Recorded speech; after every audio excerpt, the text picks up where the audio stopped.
Oh, baby. Okay, well, Utah has a professional hockey team. And one of the best parts about the fact that the Utah has a professional hockey team is that it's not so novel anymore. One full season is now in the bank for this franchise. A season in which they score 89 points. A season in which they get the over in relation to the NHL over-unders that Las Vegas set before the season. They were set at 87.5 points, so they cleared their line. They go over by 1.5 points. They find their way into so close into making the playoffs, but not quite gonna get there. Season, of course, not totally over yet in the regular season for all teams. But as I quickly pull it up, one of the things I wanted to just quickly clock is so Utah's going to finish with two teams between them in the wild card spot. So Calgary, Vancouver, both going to finish closer than Utah. And that means that there was a lot of work to do in that Central Division for the Utah Hockey Club in the seasons to come. 5 teams from the Central made the playoffs this year, only 3 from the Pacific. And Utah is going to have to put in some major work, right, to catch up with St. Louis. St. Louis finishes with 96 points. That's 7 points clear of the Utah Hockey Club. Minnesota is going to finish with 97. That is a lot of points clear, right? 8 points clear. Colorado is at 102. Dallas 106 with another game to play. And then Winnipeg at 114, probably the President's Trophy winning team. In fact, they are going to be the President's Trophy winning team. So, long way to go for this team. A giant, giant mountain for them to climb. And yet, there's a lot of great things to think about as it relates to the Utah Hockey Club. We will do a whole lot more of that, but if you're just checking us out and it's your first time here, hello, welcome. My name is Keith Schertz, and I run things here at Hive State Hockey. This is After the Buzzer, after the final game of the inaugural season for the Utah Hockey Club. What a ride it's been. It's been my pleasure to hang out and get to know a few of you who have made the time to be live, and appreciate for the hundreds of hours that people have watched these broadcasts all season long. If this is your first time here with us, stick around. We've got a lot of stuff coming in this off season. Hope you enjoy your stay. Give it a like. It's been great hanging out.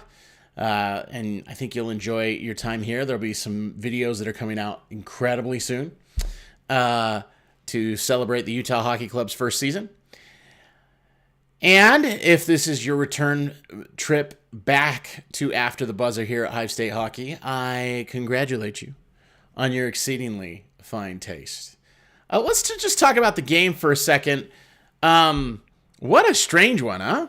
Just they came out and just got it handed to them. They just got destroyed. 12-5 was the shot disparity in the first period. In the second period, they played good hockey for about 10 minutes. In the third period, they did not play very good hockey at all during that period. So only 5 shots in the first period, only 4 shots in the third period. That's not good enough. You're not going to win hockey games, especially when the key trait of your team is that you've got a lot of snipers. You've got a lot of players with good shots. You're not a physical team. You're not a team that is going to speed everybody on the ice, even though there is some team speed. This is a group that has real shooting ability, and that is what they love to do. It's what they want to get after, and that's what they want to, showcase when they're out there. But if you're not getting any shots off, yikes. First period, again, 5 shots. Third period, 4 shots. 14 shots in the second period.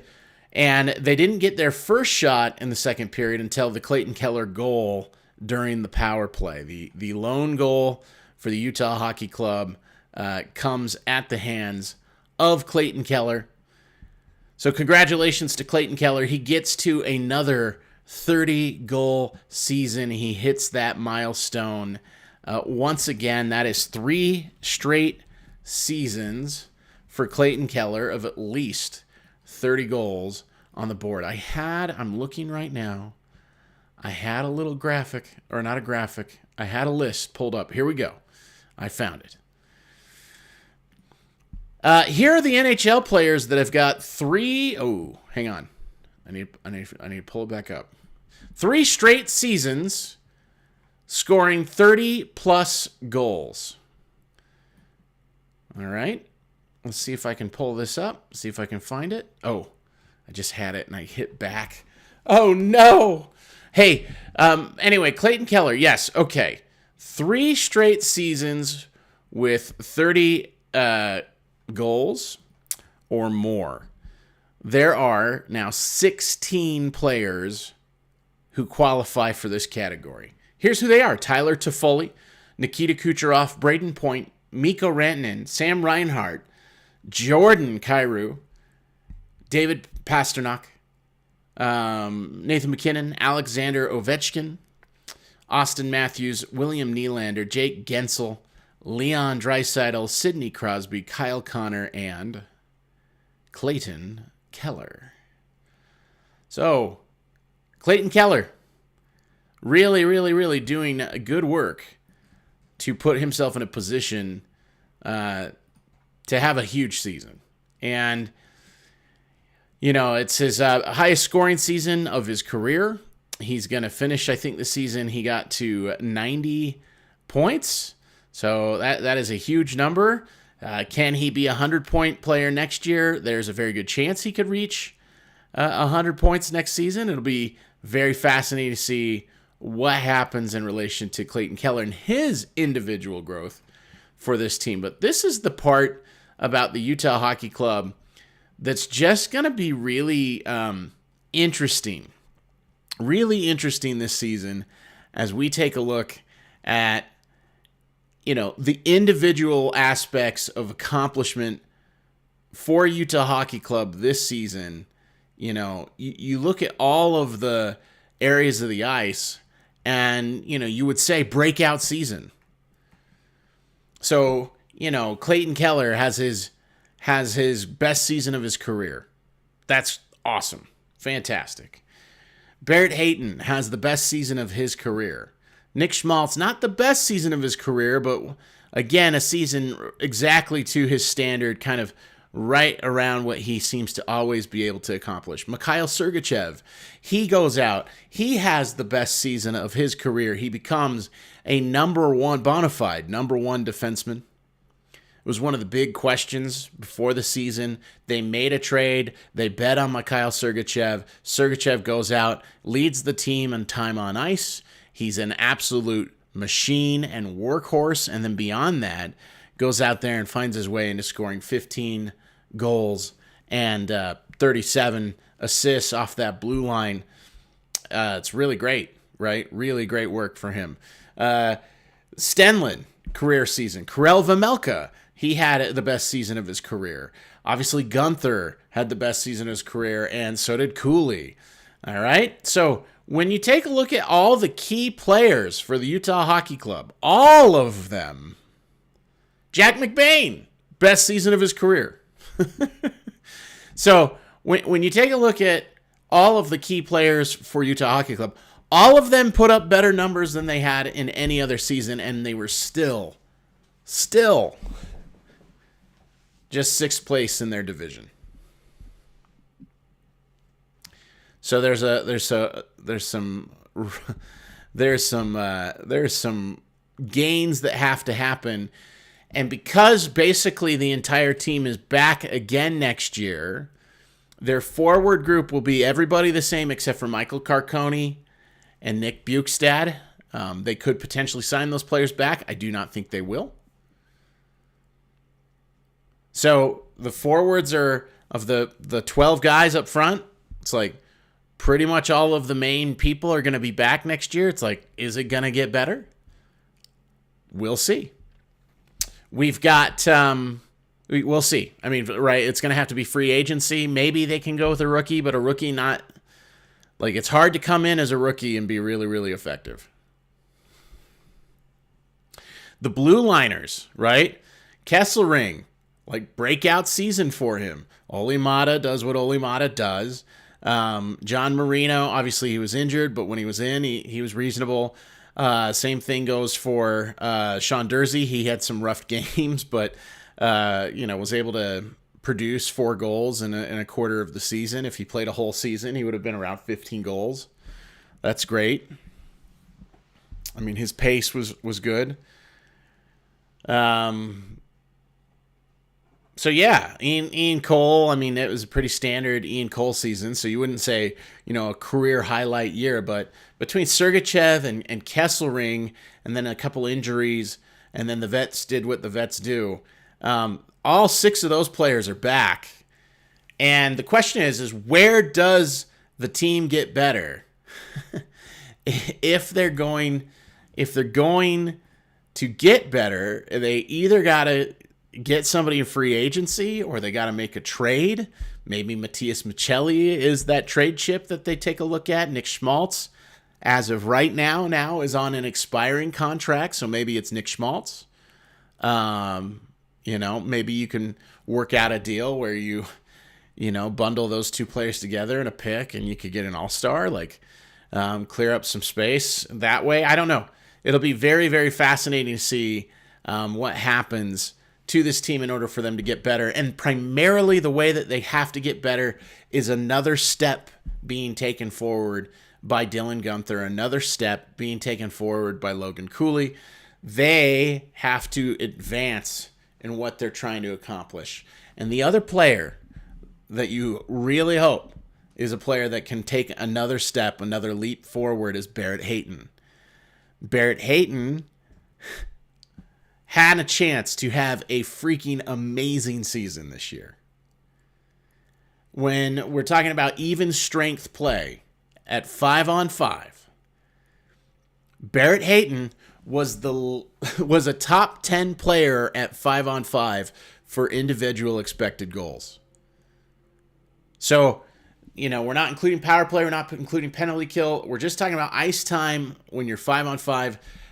If you counted goals just in that circumstance, Barrett Hayton should have been the leading goal scorer on Utah Hockey Club this season. So he had an opportunity to have 29, even 30 goals.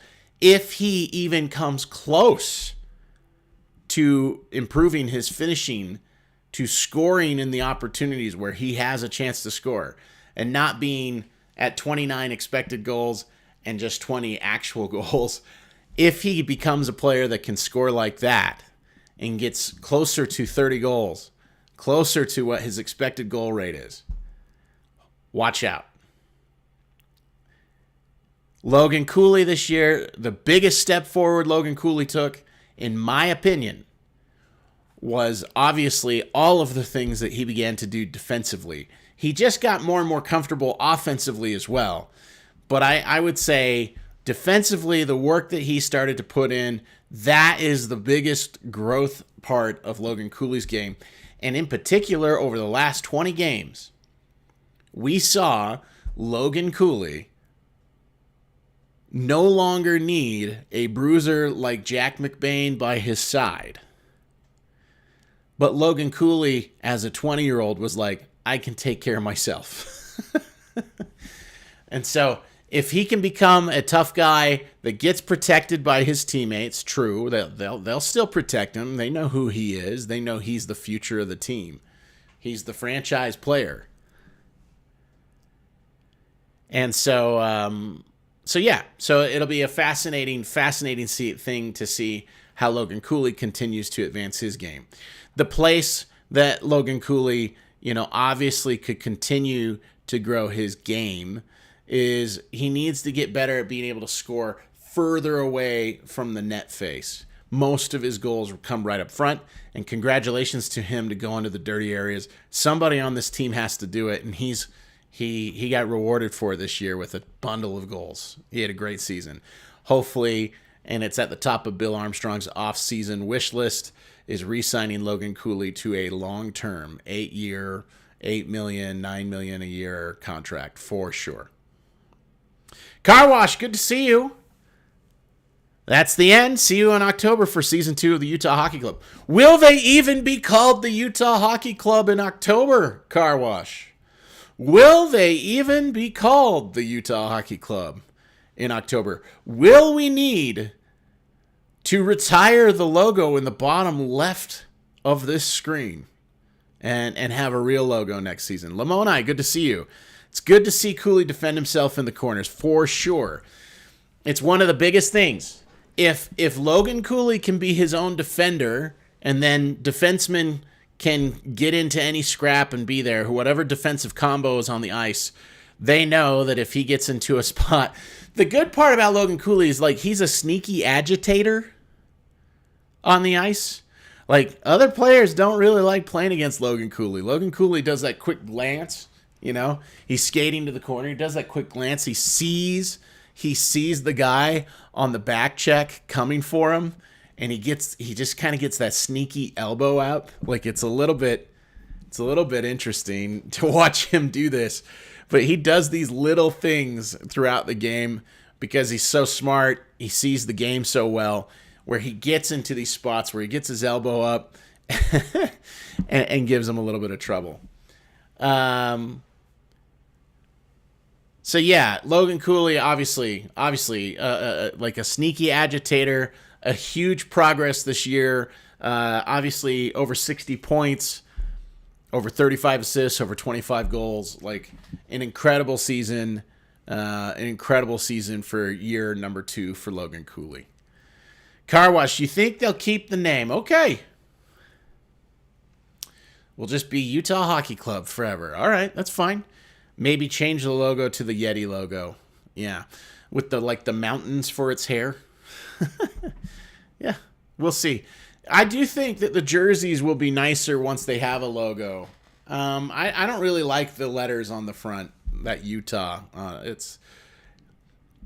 I know why they did it. I understand why they did it, but I don't like it. It doesn't look that great to me. It's pretty bland. So that's where that's got to get better. And then the big thing on if this team is going to get better next year and progress next season, the big thing that they're going to have to accomplish next season is they're going to have to find a way to have Dylan Guenther become a more effective 5-on-5 player. I feel like Dylan Guenther's 5-on-5 game was this year. His power play special teams work, obviously incredible. Obviously really strong. The work he did in overtime, obviously in 3-on-3 situations, that is an advantageous spot for Dylan Guenther. You love having a guy that can score you goals on the power play, and you need a specialist like that. But if the team is going to take another leap forward, then they're going to need Dylan Guenther to become a 5-on-5 player as well. So still be a specialist on that power play, but you need him to be a player that can begin the process of doing 5-on-5 work. And down the stretch of the year, I mean, Dylan Guenther showed grit, right? It probably was not very fun or easy to play after the nasty shots he took to his face, the double black eyes, all of it. But he wore that bubble. He went out there and he played. So again, a good season. We found out tons about Dylan Guenther, the Gretzky of Zion. He may be. But again, he's unbelievable on the power play. Hopefully in 5-on-5, that's where that needs to come along. I think what you saw from Josh Doan, there's a huge growth potential for Josh Doan as well. That is another player that can come in and potentially elevate this team by him improving during the offseason. That is obviously a huge thing. I think you're getting about the same thing from Nick Schmaltz. Maybe you could get a slightly better Lawson Krause season, but Krause is kind of what he is. We've seen him for a long time now. You've got Alexander Kerfoot. He is what he is. Matthias Michelli, who knows what's going on there. Barrett Hayton, you might be able to squeeze quite a lot out of if his finishing goes up. Kevin Stenlin is what he is. Jack McBain could potentially, work his way into a high teens, maybe even a 20-goal scorer. 25 years old. He's a restricted free agent. He's probably going to get like $3.5 million this year from Utah Hockey Club. So I like that. Obviously, we want to keep Jack McBain around. I also think the hope for me when I see Jack McBain, now this season's stats for Tom Wilson are nuts, but the hope for me is that Jack McBain is our Tom Wilson. That he develops the strength, the toughness, tenacity, the intimidation factor, the get under your skin, the draw penalties, the kick your face in when he goes to fight, and then he finds a way to put up a bunch of points as well. Like, there is a chance that we have that with Jack McBain. He may be Utah Hockey Club's Tom Wilson. That is like best case scenario for Jack McBain. Liam O'Brien is not going to, magically get better. Logan Cooley, we've already talked about. Josh Doan getting a lot better. Dylan Gunther, obviously the 5-on-5 numbers. And that's kind of the crew, right? And so that's the hope. That's the group that gets better. The other player, just on the blue line, the only other player I can see getting a little bit better is Michael Kesselring. But it's hard to know with Kesselring, because Kesselring, when he was paired with Mikhail Sergachev, he was much better, much more effective. When he was not paired with Mikhail Sergachev, he looked more pedestrian. He didn't look as strong as a player. So it'll be really interesting to see what happens with Michael Kesselring as he goes forward. Vejmelka clearly took a step forward in the net. He's huge. He's plays with great athleticism. He begins the first of his 5-year deal now. He's going to make just under $5 million a year. Vejmelka will be in the net as the number one goalie. Obviously, Connor Ingram had a rough year and is trying to get his health back in alignment. So hopefully that'll happen for Connor Ingram. I think Connor Ingram's strong as a backup, but only if things are good in his personal life. So we're of course rooting for that. And then the only other thing that officially happened tonight is the old contracts, really old contracts that were bought out many, many years ago by the Arizona Coyotes come off the books. Patrick Nemeth and Zach Kassian's dead cap come off the books. So they clear just under $2 million of dead cap. They are still paying retained salary. They are paying Oliver Ekman-Larsson money to play in Toronto right now. They will still be paying him money next year, probably be in Toronto still then.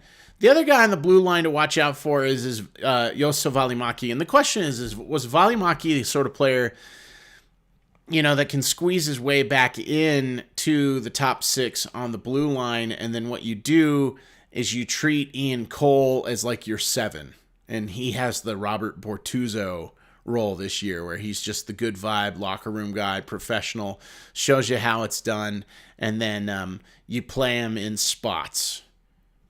Maybe, right? Maybe that's the destiny of Ian Cole next year. Only if you feel like Valimaki can step in and give you, really strong play, really good play. And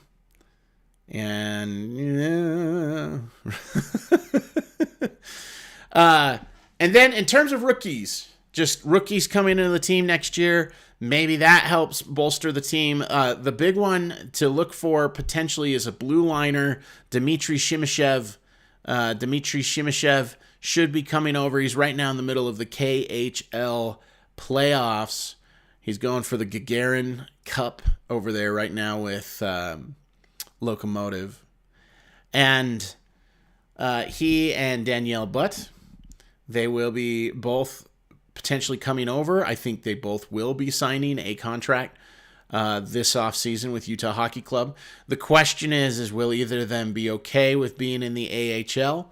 Obviously, when you sign your ELC, your entry-level contract, you have the opportunity to have that be a two-way contract, which enables you to move up and move down to and from the AHL, but typically Russian players are not that interested in coming over and being in the AHL. They're already playing in the second best league in the world in Russia. So there's a chance, though. There's on the blue line, Shimashev. I know that he's often considered the top prospect for Utah Hockey Club. Danielle Butt, whatever you want to call it, B-U-T. He is a big, good scoring winger.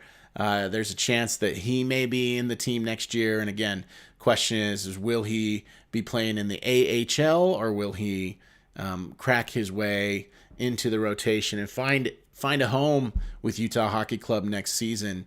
It's a big sniping forward. He plays on the wing. Maybe. TJ Ginla's probably not joining this team next season. He was playing great for Kelowna, the Rockets, but then he got hurt. So I would guess that he'll have at least one more year, maybe in the juniors, maybe playing AHL. Cole Baudouin has been just fine. The other first rounder they took this last year. I don't think that he's going to be NHL ready. And given what they have done, even with like Josh Doan, who looked ready at the beginning of the year, they definitely prefer leaving people in the AHL a little bit too long rather than too short. So that's kind of where they are with him. I do not see any other forwards at the AHL level that are probably going to be able to crack this team next year. I'd be surprised. They would need quite a mighty offseason in order to get there. But there are other defensemen too, right? Again, a lot of people liked what they saw from Maverick Lamoureux this year. And again, there's a lot of people who are very high on what Artem Duda and Maximilian Zuber give you. But young defensemen, they take time to come along, and there's not space on the roster for more defensemen next year. So I don't know what you're going to do with that. I just don't know what you're going to do with that. So that's where that is. It comes down to free agency and what they're going to do there. And then as it relates to the draft, let's have fun. Let's go to tankathon.com. And so Utah is most likely right now going to be the 14th pick in the draft. They will be at number 14. They could potentially get up to number 13 should Columbus win their final game of the season. And so 14th pick in the draft. That's a player that you're not going to see for maybe 3-4 years. And usually it's like a third liner. So it's really tough. I mean, you can grab a star player that at that point in the draft, but it's typically not the case. Not the case. Congratulations to St. Louis Blues. The run they went on down the stretch of the season was really, really, really impressive. In particular, want to give a shout out to Jimmy Snuggerud for his first ever career goal on the deflection that he kicked in, but they gave him credit for it. Jimmy Snuggerud, getting your first goal of the season. That's pretty cool for him. And it was just domination tonight. I mean, the Blues, they came out, they looked focused. They had to win in order to guarantee they'd be in, to put things in their own control. They needed to go out and take care of business, and take care of business they did. Some bad goals given up. A couple of them were on Veggie, not great keeping. A couple of them were on bad pinches up front, and then it left Logan Cooley to defend a 2-on-1 breakaway. That didn't go very well. So yeah, there was just a lot of things. It seemed like a lot of the players had already booked their vacation. They had played with some pride down the stretch of the season, but at the same time, it was out of reach. So the playoffs were out of reach for them, and so they were already eliminated. And St. Louis had a lot to play for, and that was that. So 6-1, the final score in the final game of the inaugural season of the Utah Hockey Club. They finish with 89 points. They go over the point total that they were given by Vegas before the season. The line was at 87.5, very close. I predicted they would get to 87 points this year, so I was off by 2, and that's the way that goes. Good question, Lamoni. Who do I think will win the Cup? Well, let's talk about Stanley Cup playoffs. Sometimes this comes down to matchups. That's the thing that I like to think about when I see this. But I'll swing it back to you. Who's your Stanley Cup playoff winner? Who do you like? I'll tell you something. Now, I think it's more fun to do it like this, but just to take a quick look at it, yeah, Winnipeg drawing St. Louis in that first round really sucks for them. I mean, really sucks for them. St. Louis is good, and they're playing great hockey right now. So, Winnipeg's going to have their hands full. Dallas will be just fine, I think. Though, it is wild to consider some of these matchups that are going to be in there. You like the Jets, huh? You like Winnipeg. Yeah, Vegas is going to be tough like always. Vegas probably will get Minnesota, and they're going to be just fine. It looks like Dallas is going to probably line up with Edmonton in the first round, and that is just such a bonkers matchup. and then the Colorado and Los Angeles. I kind of like the Kings. Okay, so we got Winnipeg, and then Florida and Winnipeg. Car wash. That's who you have with the Panthers winning. It's not a bad pick. It's not a bad pick at all.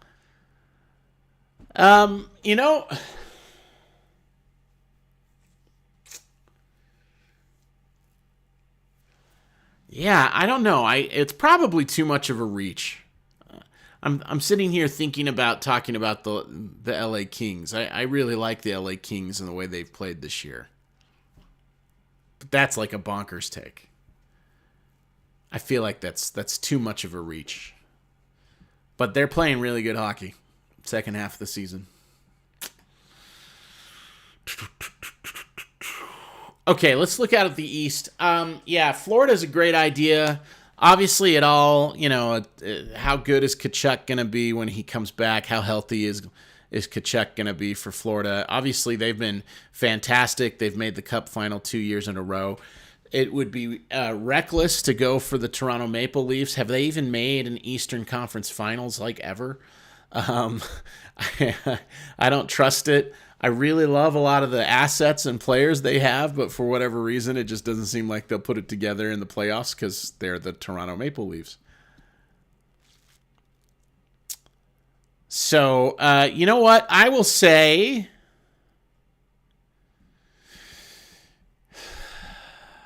let's go Washington. Why not? I'll go Washington Capitals out of the East. And out of the West, I just don't like the matchups are too crazy. Some of these matchups, they're so tough. But you know what? I'll just do it. It's fun. It's a hot take. I don't believe in it fully, but there you go. I will do the Los Angeles Kings are going to be playing the Washington Capitals in the finals. How about that? How about that for bold? But I do. I like a lot of what I like. I like the idea of two teams that are anchored around where they're trying to win for the old guys on their team, and they've got a lot of really good young players, and they've had kind of a a charmed season and they've had, they've got a thing. I just think the LA Kings, that the trap, the amount of dump-ins they cause and stuff, they're just so annoying. They're so annoying to go against. And if they can get, decent goalkeeping, I'm going to go for it. Let's do it. LA Kings. How wild. It is interesting, though. Nobody, Washington's had a great year. They're going to be the number one team in the East, and nobody's really thinking about them as a team to come out of the East. So, but there you go. That'll be my official take. How about that? I love being wrong. I love being wrong all the time. So, with that, we're gonna be very wrong by going Washington Capitals and the Los Angeles Kings in the Cup final, and we'll take the Caps. We'll say it's Ovechkin's year again, just because that's a thing. That is a thing for sure. Okay, well, I think that does it for this season of After the Buzzer. We will be doing After the Buzzer next season. The other thing that I'm planning on doing is trying to get us to a spot where we can do a lot more weekly content. And what I want to do with that is to use this opportunity to take a look at potentially doing like a weekly show on, say, like Mondays or whatever, where we talk about the latest happenings with the Utah Hockey Club. So there's that. The other thing I wanted to do is when I was on the SEG Plus stream, some of the people who were in the chat there wanted to keep hanging out during the off season, so they asked me to make a Discord. So I did. I made a Discord to celebrate Utah Hockey Club and a chance for people to get in there and chat about our favorite hockey team. So I'm gonna post a link to the Discord right there in the chat, and if you want, you can join. Feel free to join. Say hello. It's just barely coming along. We created it tonight. So there we are.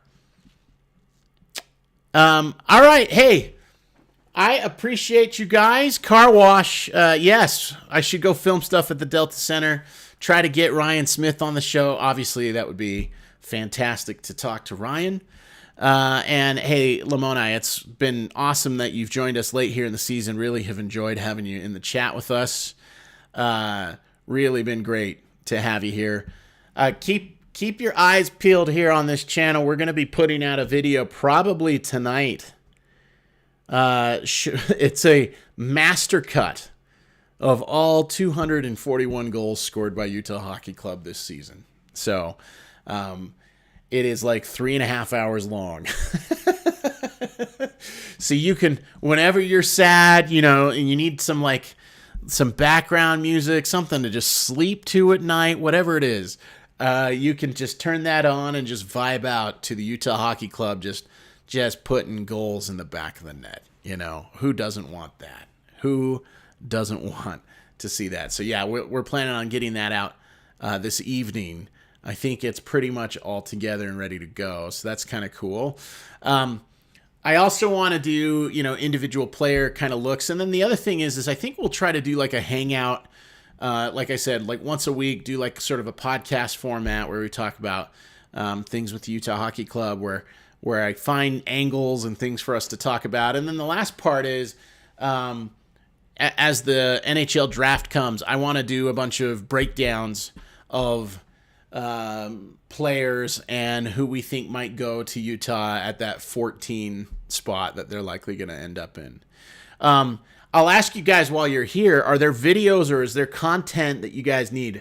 If you're new, do you need more, educational videos about how the game works, or, the rules that the NHL has about restricted free agency like I did yesterday, or things like that? Is that cool stuff? If you have those sort of things, obviously I invite you to just send me a note and check in with me there. You can email me at hivestatehockey@gmail.com, because I have that. I have hivestatehockey@gmail.com.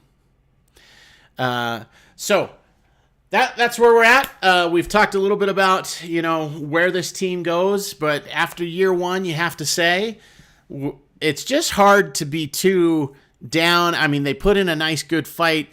89 points in some seasons was enough to get in the playoffs. Definitely not enough this time around.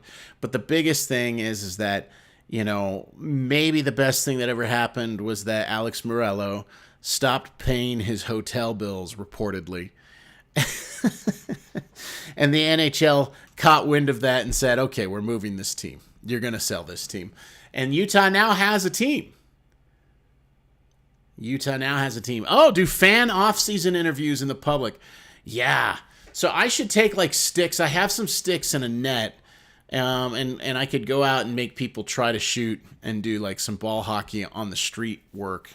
It's not a bad idea, Car Wash. And then ask them, if they watch the team or if they have any hot takes. Yeah, that'd be good. Not bad. Thanks for the advice on that one, Car Wash. Yeah, you would like that. Cool. Yep. Any other suggestions? I am absolutely open to in-show interviews. Yeah. You get tired of just one guy rambling the whole time. No doubt. I get tired of one guy just rambling the whole time. So, that's why I like you guys in the chat hanging out with us and helping the show be better.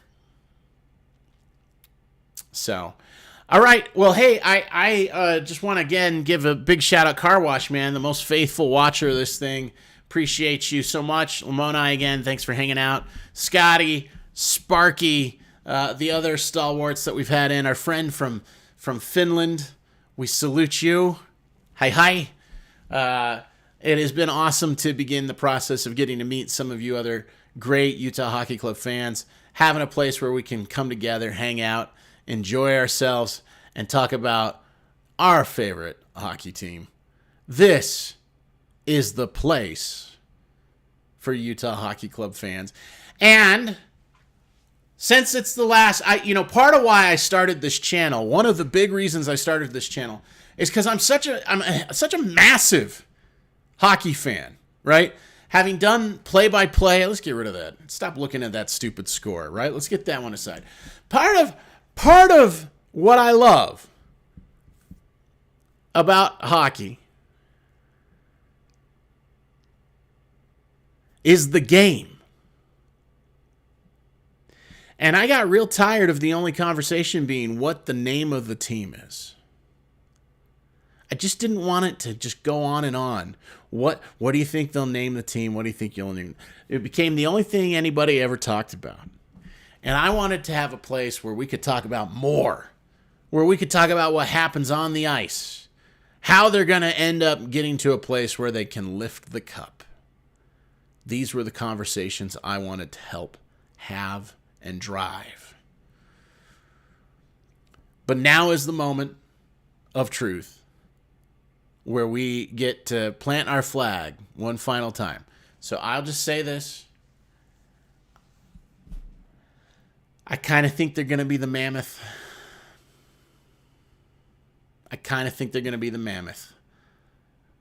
Tusks up. That's what I think is going to happen. And I think that's going to be just fine.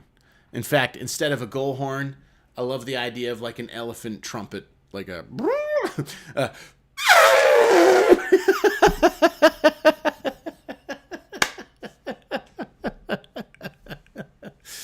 So anyway, I hope you enjoyed hanging out with us after the game this season. I certainly had a good time making these and doing this as a way to just celebrate a new team being here in Utah and the great game of hockey. So hopefully you've enjoyed it. I've enjoyed being here with you. And we will see you again real soon. And goodbye, Season 1, to the Utah Hockey Club. I can't wait for Season 2.